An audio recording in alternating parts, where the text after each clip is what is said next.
All right, greetings, brothers and sisters. Good evening. How are you all tonight? I'm excited that we are all here this evening to study through the Gospel of Mark. All right, so a few things that we want to talk about. You all know who I am, Pastor Lawrence Rogers of Second Baptist Church of Detroit. We are live streaming on TikTok as well as Facebook. So maybe there'll be a couple of questions there as well. So, all right. So we're going to be moving forward here. So I just want to talk about what we can learn from the very title itself, the Gospel according to Mark. So later on, we're going to dig into what gospel means, the word gospel, what it actually means, the word. But quickly, a quick snapshot of the word gospel. We know that gospel means good news, the evangelion, the gospel means good news. And so it doesn't have to be religious good news. Okay, we'll talk about this later. It could also mean, the Hellenistic soldiers or the Roman soldiers have won, have military victory, and they're coming back with good news. In the Bible context, when we think about gospel, we think about the good news of Jesus Christ. I also have highlighted here for those who can see the screen, the words according to. So it's the gospel according to. So it's important that we point out this word according to, because it teaches us that this is the account of somebody.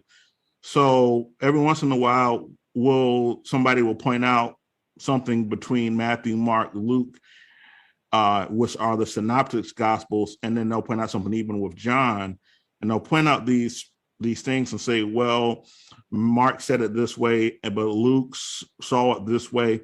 Well, it's important to note that this is their account.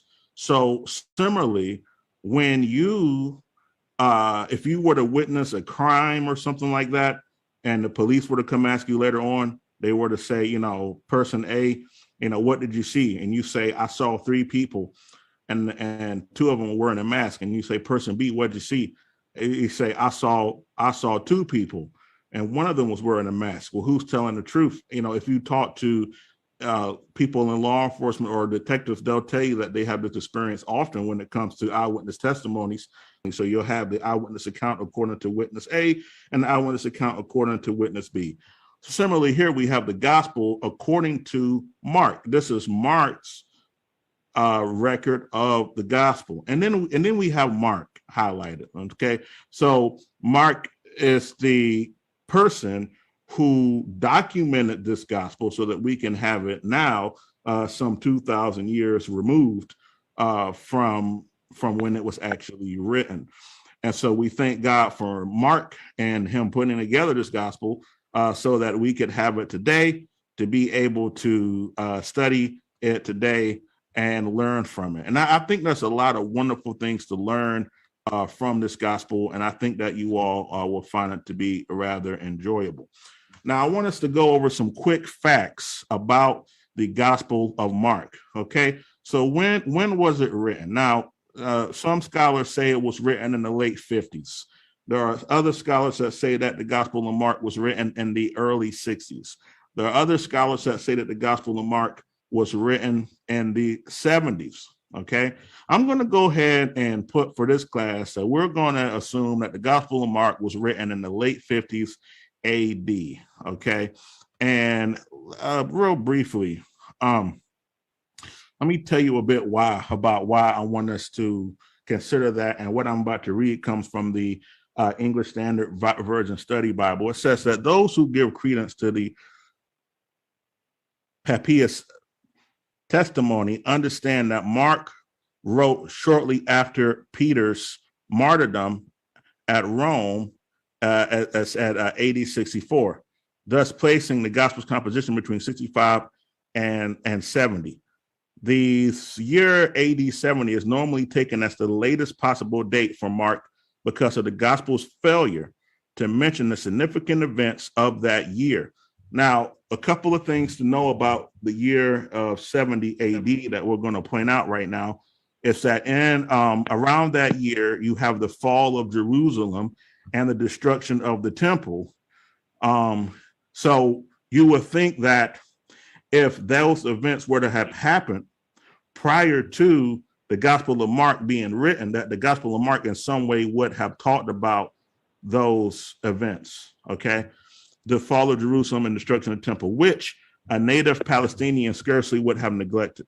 Among those who doubt the Papias testimony, however, no consensus exists on the date of Mark, with possibilities ranging from as early as 55 AD to as late as 75. On the late end, those who opt for a date between AD 71 and 75 maintain that Mark's gospel does include the temple's destruction, okay, and a vague reference to the desolating sacrilege shut up where it ought not to be in Mark 13:14. Okay, since Matthew and Luke appear to have independently used Mark as a source, a date for Mark beyond 75 is implausible. Okay, it's implausible.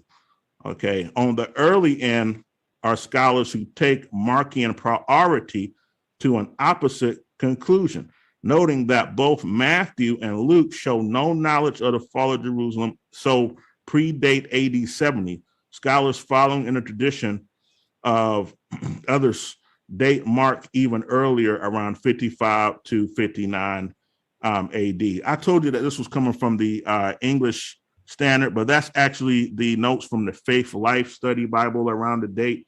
I do want to read you the dating information from the English Standard, which I think make a stronger case for the 55 AD. All right, so just hang in there with me, folks. I know that this is not the most exciting stuff, but those of you who have sat through my classes, you know that we got to do this for introductions so we can understand. All right, so this is coming from the ESV. It says the external and internal data most convincingly point to Rome as the place of composition and the date for Mark in the mid-late 1850s. The argument in favor of the mid to late 50s is that the book of Acts ends with Paul in prison in AD 62. Let me see. Okay, thank you so much. Thank you so much. All right, in AD 62, leading many scholars to believe that Acts was written around that time. If Acts was written in the early 60s, then Luke's gospel was written before Acts, sometime in the early 60s. And if Luke depends on Mark's gospel for much of its material and overall structure, then Mark was written before Luke. This would place Mark in the mid to late 50s. In fact, such a date fits with an early church tradition that Peter was in Rome in the early to mid 50s. Eusebius says, and Eusebius is a church historian, an early church historian. He says in the same reign of Claudius, who died in AD 54, the providence of the universe guided to Rome the great and mighty Peter preaching the gospel. But the hearers of Peter were not satisfied with a single hearing, but with every kind of exhortation besought Mark, seeing that he was Peter's follower, to leave them a written statement of the teaching given to him verbally. Nor did they cease until they had persuaded him, and so became the cause of the scripture called the Gospel of Mark. Okay, let me read on some more. It says the anti-Marcionite prologue to Mark also places the writing during Peter's lifetime, for it says that Mark wrote his gospel in parts of Italy. When Peter heard this, he approved and affirmed it by his own authority for the reading of the church. Okay, however, in a somewhat later date for Luke, Acts is adopted, or if the similarities between Mark and Luke do not demonstrate that Luke used a completed written copy of Mark, then a date for the mid-60s to late 60s is possible. Some find support for this in a statement by Irenaeus, which says, after Peter and Paul's departure, Mark, the gospel and interpreter of Peter, did also hand down to us in writing what had been preached by Peter. Okay, so this comes from Irenaeus's book called Against Heresies. If Peter's departure refers to his death and Peter died in AD 64, then the Gospel of Mark would have been written after 64, after AD 64, the year Peter died. On the other hand, this may refer not to the writing, but to the publication of Mark, or may speak of Peter and Paul's departure from Rome, not their death. So a date in the mid to late 50s is most likely, but a date in the mid 60s is possible. So there's a lot that I just said right there, but we're going to really unpack this as we continue through our slides for tonight. So just hold on, just stay with us, and we'll unpack that a little more, and it will make more sense. But like I said, I think late 50s, early 60s is a good, healthy dating for the Gospel of Mark. Where was the Gospel of Mark written? Rome or Syria or Palestine. But the major view of where the Gospel of Mark was written was Rome. What genre is this? The genre is a gospel. What language? It was written in Koine Greek. Koine Greek means that it was the common Greek. It was the commoners' language. It was informal. It was full of slang, full of idioms. Okay, it was like, broken, like, how you think of broken English, you think of broken Greek. That was Koine Greek. A couple of facts about the Gospel of Mark to remember: that the Gospel of Mark is the shortest of the Gospels. It's having 16 chapters. However, the Gospel of Mark is the oldest gospel. It was out of the synoptic gospels, out of the New Testament gospels, the Gospel of Mark is the one that was written first. And something that you heard me reading in the dating information is that the other synoptic writers, some believe that they use the Gospel of Mark as a source because they share a lot of the same stories and share a lot of the same language. There's something in the biblical scholarship world called the Q source. What the Q source is a hypothetical source of the accounts of the gospel that were used by Matthew and Luke. So in the synoptic gospels, which are Matthew, Mark, and Luke, there are stories that are in Mark that are shared in Matthew and Luke. There are very few stories in Mark that are unique to Mark. Matthew and Luke borrow from Mark, which tells us that Mark was the earliest source. However, there are also items that are in Matthew and Luke that are very similar to one another that are not in Mark. And this is what we would call the Q source. So you see the image here that I have on the screen. I think it is very helpful to explain this. You see how Mark is purple and it points to Matthew and Luke, but there's this blue that points to Matthew and Luke as well. And those are the stories that are similar to one another that show up in Matthew and Luke. Okay. And so that would be Q source. Okay. It's a hypothetical source that Matthew and Luke use to develop their gospel. So imagine if Matthew and Luke were putting together their gospels and they sat down with two sources. One source was Mark. Then there was another source, the gospel according to, fill in the blank, some disciple that was there that produced the gospel or whoever.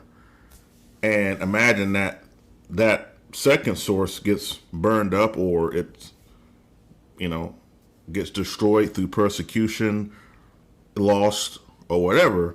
But John Mark survives. So we go back and we read it and we say, well, hold on, these stories are very unique in Matthew and Luke. They're very unique. Where's the source for this? We see the source coming from Mark. We see how much they borrowed from Mark, but where are they getting this other information from that they have in their gospels that's similar to each other? So it's important for us to realize that two source hypothesis is, I don't know if it's controversial, maybe too strong of a word, but it's something that is debated. It has been a long discussion about the nature of it, the reality of it, you know, different iterations of what's happening here, different theories and other hypotheses. So it's important to note that, you know, there is a discussion around this, and there's many different variants of how people interpret what's going on with the source information. So because of this and other things, you know, scholars are pretty certain that the Gospel of Mark is the earliest gospel that was written. And we'll talk more about that as we go through with our introduction tonight. So now I want us to discuss, you know, who is Mark? Like, you know, who is he? Let's talk about who Mark is a little bit. Okay. Or the Gospel of Mark is attributed by early church fathers to John Mark, whose mother was a prominent member of the early church in Jerusalem. Okay. And if you want to read more about that, go over to Acts 12 and 20. In fact, you know, I would pull it up. Acts 12 and 20, and you can read more about that. Matter of fact, I'm gonna pull this up so I can read this to us real quick. Give me 1 second. I'm going to pull it up so you can hear it.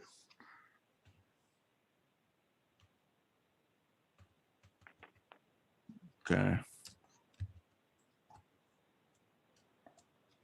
All right, so now I have Acts 12 put up, and Acts 12 and verse 12, excuse me, not 20, Acts 12 and 12 says, as soon as he realized this, he went to the house of Mary, the mother of John, whose other name was Mark, where many had gathered and were praying. So, you know, we can learn here that John Mark had a mother who was a faithful woman who led prayers and gatherings in her home. Okay, so we see that John Mark's mother was a faithful woman of God who led prayers in her home, and she also had gatherings. So, you know, I think this should encourage all of the parents that when you have prayer groups in your homes and Christian gatherings, your children are watching and they go off to do great things. For her son went off and wrote a whole gospel, okay, which is phenomenal. All right.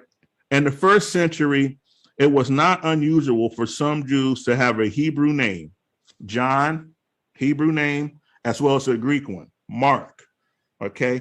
Mark joined his cousin Barnabas. So John Mark and Barnabas are cousins, and the Apostle Paul on their initial missionary journey.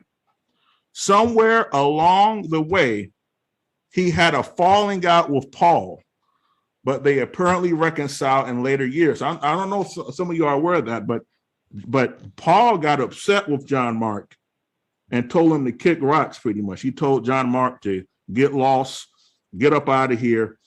You know, Paul was kind of tempered. He had a little bit of a temper, and he told John Mark, I don't want you around me. And because he felt like John Mark did something that was kind of cowardly and he didn't like it. And so him and Paul fell out. But later on, they were reconciled. Okay. And so that's good. But that's another thing about John Mark. And I think it's important for us to see this, that, you know, the early Christians, I mean, they didn't always, you know, have it together. They had their own struggles. I mean, we see here that that John Mark and Paul had a struggle. Okay. And you know, they had struggles too, but I thank God that they were able to reconcile. Let me read to you a little bit about this struggle. In Acts 15:36 and through 41, it says, after some days, Paul said to Barnabas, come, let us return and visit the believers in every city where we proclaim the word of the Lord and see how they are doing. Barnabas wanted to take with them John called Mark, but Paul decided not to take with them one who had deserted them in Pamphylia and had not accompanied them in the work. The disagreement became so sharp that they parted company. Barnabas took Mark with him and sailed to Cyprus, but Paul chose Silas and set out. The believers commended him to the grace of the Lord, and he went through Syria and Sicilia, working and strengthening the churches. So what we find here is that, Paul was like, I don't want John Mark coming with us because John Mark deserted me. John Mark left me, and I don't want him to come with me anymore. And Barnabas and Paul get in a very sharp argument. And Barnabas says, I'm taking my cousin John Mark with me over here, and you go over there with Silas. And they split ways. But like I pointed out earlier, so I've just read for you Acts 15, 36 through 41. But as I pointed out earlier, they do reconcile by the grace of the Lord. They do reconcile later on, which is a beautiful thing. Okay. All right. So who is John Mark? Let's continue with who is John Mark. All right. Mark also is associated with Apostle Peter's ministry in Rome. Okay. And let me pull up this other text for you to point out about his association with Peter in Rome. So let me see here. In 1 Peter 5 and verse 13, this is what Peter says. He says, your sister church in Babylon, chosen together with you, sends you greetings, and so does my son, Mark. Okay, so sometimes when preachers talk to each other, a preacher may ask another preacher, he'll say, who was your father in the gospel? Which means, who's the person that mentored you? Who's the person that nourished you? Who's the person that fed you, who helped you to be developed? In some ways, when somebody asks this, they're trying to find who accreditates you, who was out there that vouches for you. Okay. And pretty much what Peter says is that he is the father in the gospel to Mark. This is very interesting. Don't forget, I'm pointing this out to you because later on, this is going to be very, very interesting that Peter refers to Mark as his son. Peter refers to Mark as his son. Okay, so don't forget that. Okay, so in other words, Peter says that Mark is my son in the gospel. Anybody notice where Mark greeted him from? Mark greeted him from Babylon, which would be him, taking a swipe at the Roman Empire. Okay. All right. So who is John Mark? All right. All right. So let's keep studying about who John Mark is. All right. So according to early Christian tradition, Peter told Mark all about Jesus' earthly ministry, and Mark put these accounts in writing. Among the four gospels, Mark is likely the earliest. It might have been written even before Peter's execution in Rome in the mid-60s. We know that many scholars believe that Peter was executed in Rome in 64 AD. All right. And so Mark would have had to gather the accounts for the Gospel of Mark prior to the execution of Peter. And so the question is, was it published in the late 50s or was it published in the early 60s? Okay. Because of Mark's connection to Peter, the gospel could have been addressed initially to the church in Rome. The gospel may also have been written not long after the destruction of Jerusalem temple in AD 70, which we talked about that scenario earlier. Okay, so this is a bit about who is Mark. Okay, who is Mark? And I got a fun fact. If you hold on with me tonight through this introduction, I got a fun fact for you regarding Mark. It's a funny thing. Now, what is gospel? Okay, gospel. The Greek term evangelion was used generally to mean good news, but it can mean good news of different sorts. Okay, so in one account, this is the Xenophones Hellenica. It talks about the battle over the Athenians, and it uses the word gospel. It says he said that the word had come that Persader was dead but victorious in naval battle, and at the moment of saying these things, he offered sacrifice as if for gospel. Okay, so we can find gospel used in similar ways in Plutarch. I had some examples I pulled up from Plutarch. I had some examples I pulled up from Homer's Odyssey of the gospel, the word gospel simply being used to describe something that was good news. Okay, so if you didn't know how you were going to pay your rent or whatever, and then all of a sudden you get like a random check in the mail, you will say, "Oh, this is good news. You know, I got the check. This is the gospel. I got the check. This is gospel." Okay, so gospel in the broader context of Greece and Rome could have been used more broadly, but for us as Christian believers, the word gospel has a unique definition for us, and it relates to the good news of Jesus Christ. And we're going to see next week how exactly we define gospel in the Christian context.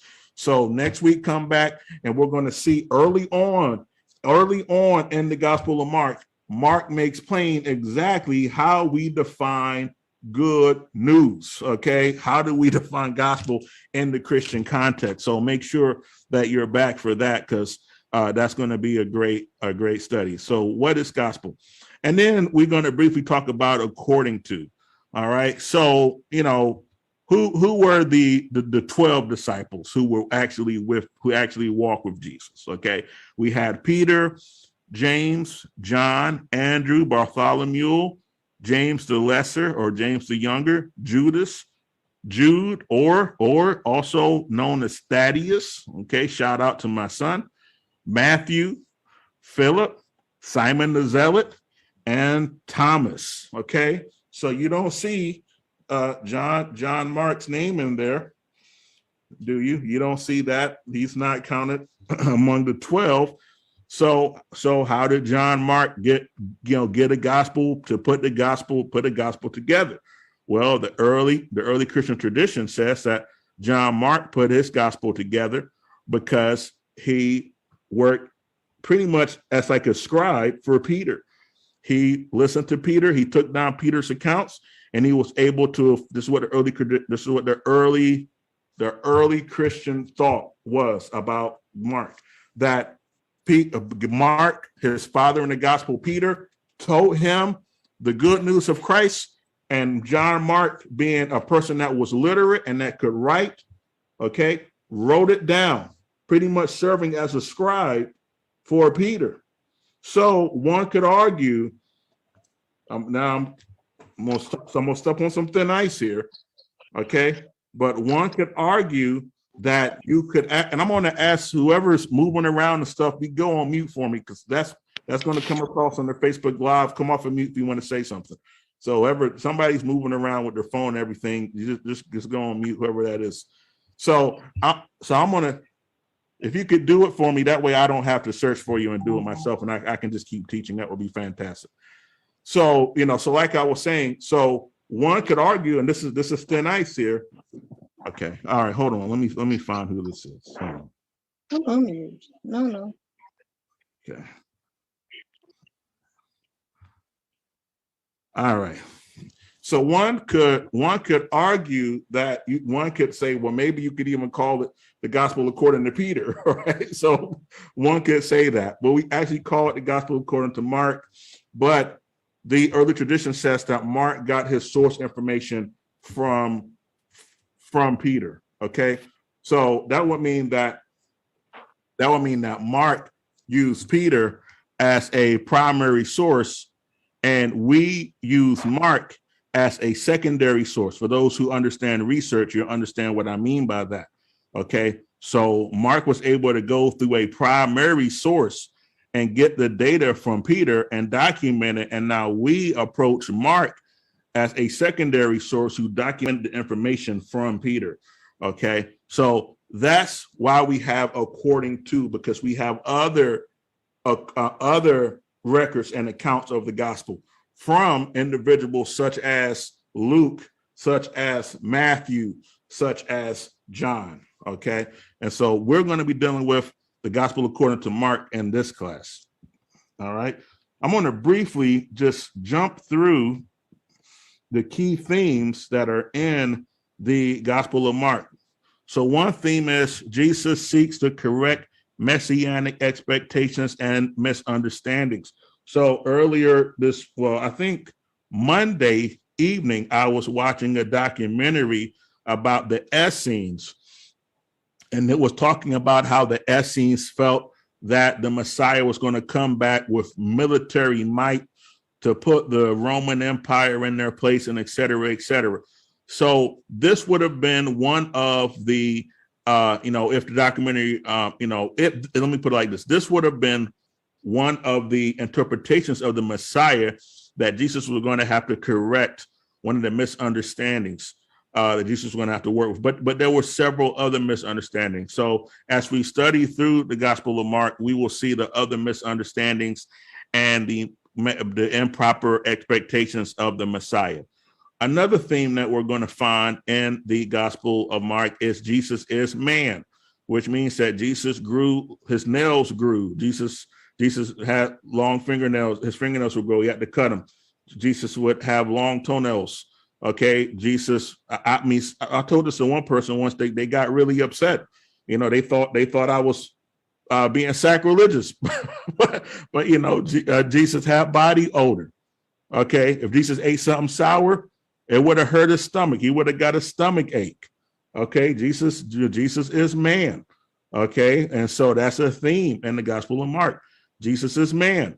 But another theme is Jesus is the Son of God.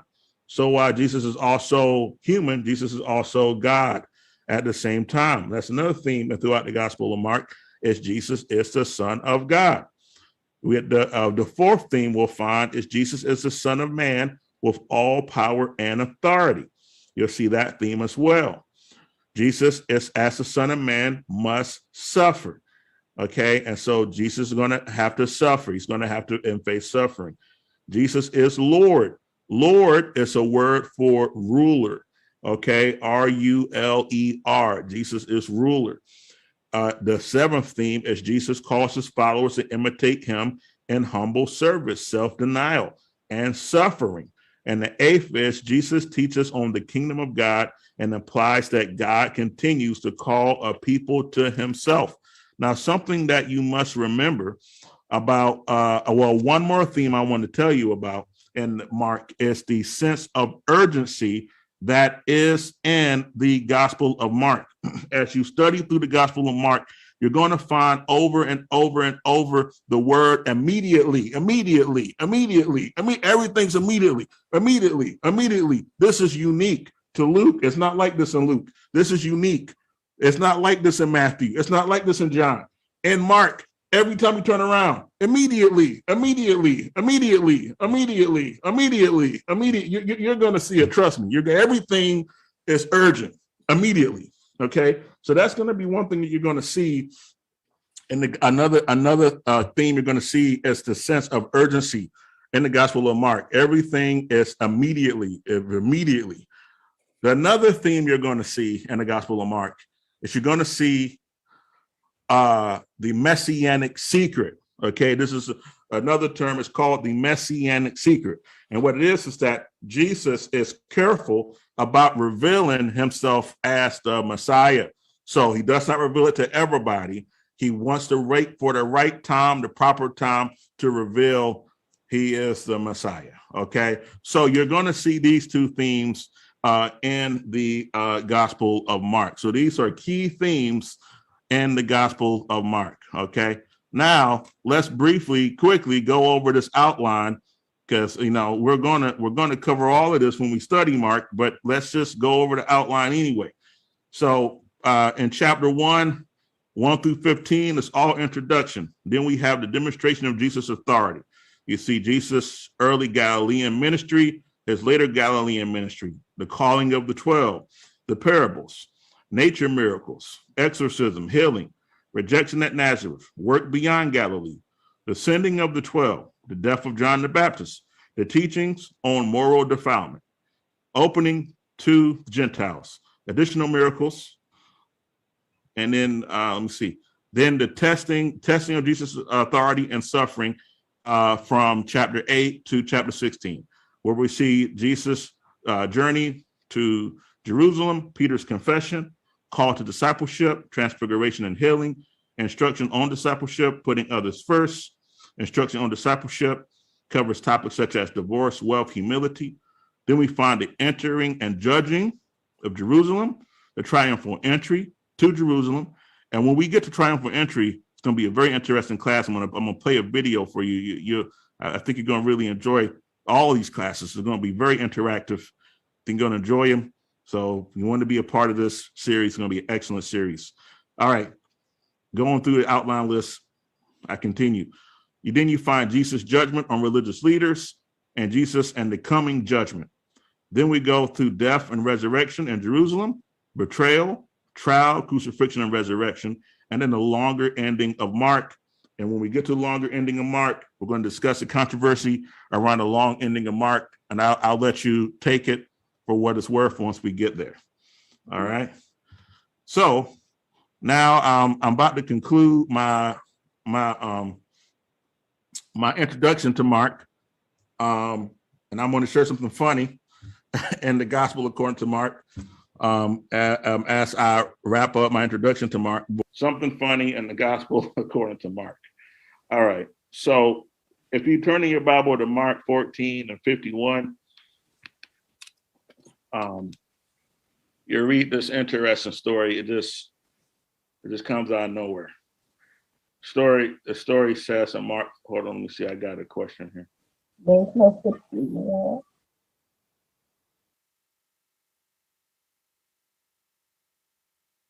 Yes, that's correct. That's correct, Andrew Meady. All right, so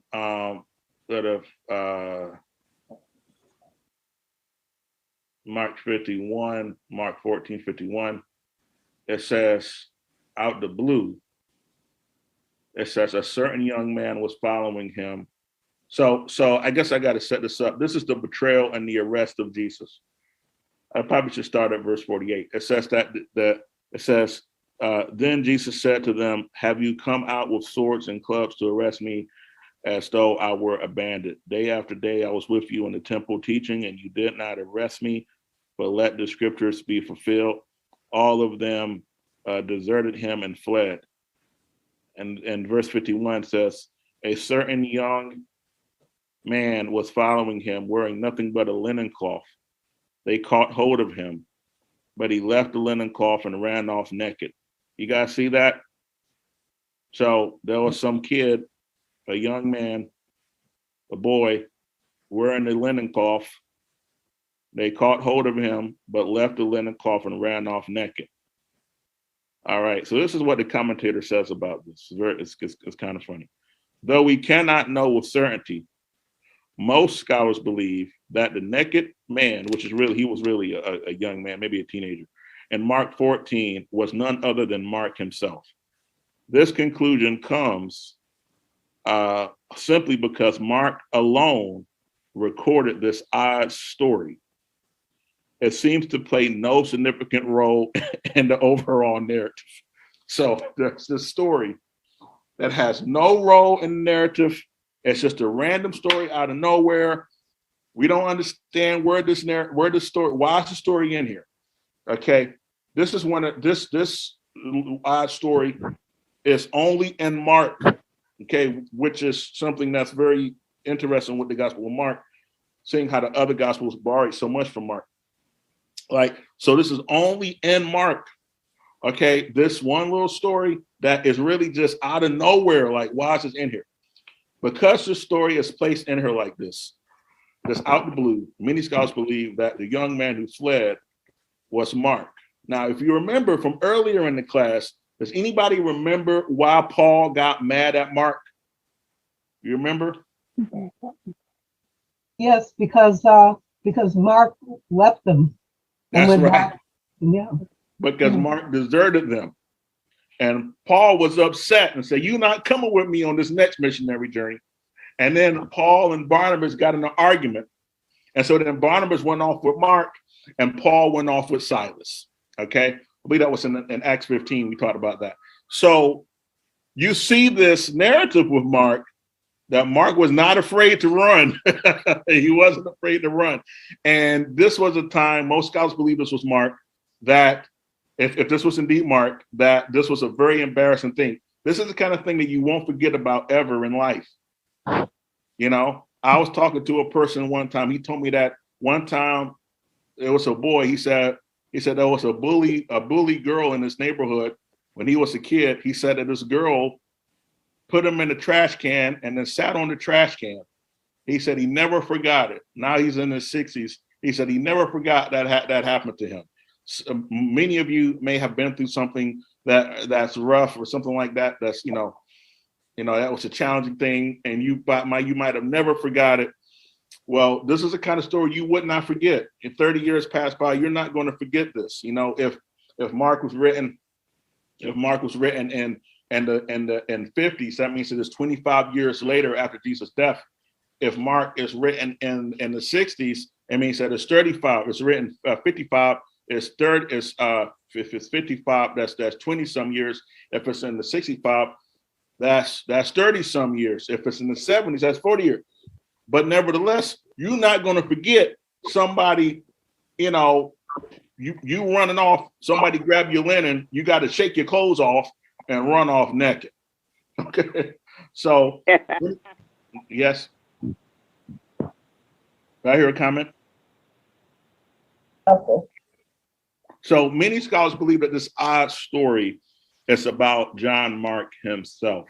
All right, brothers and sisters, this concludes our study on the introduction of Mark. Next week, we're going to get into some text. I see some comments about trying to get my notes. So I will try my best to put my notes in some sort of format to send out to you all. I know if people want it. I don't want to hinder y'all from studying. So I'm going to try my best to figure something out to send out to you all. I do encourage you to take notes, but I will figure something out on my end where you can have something. So watch your email. I'll send something out where you can study what we went over tonight even further. Okay. And don't forget that this recording should be on our social media page. Okay, as well.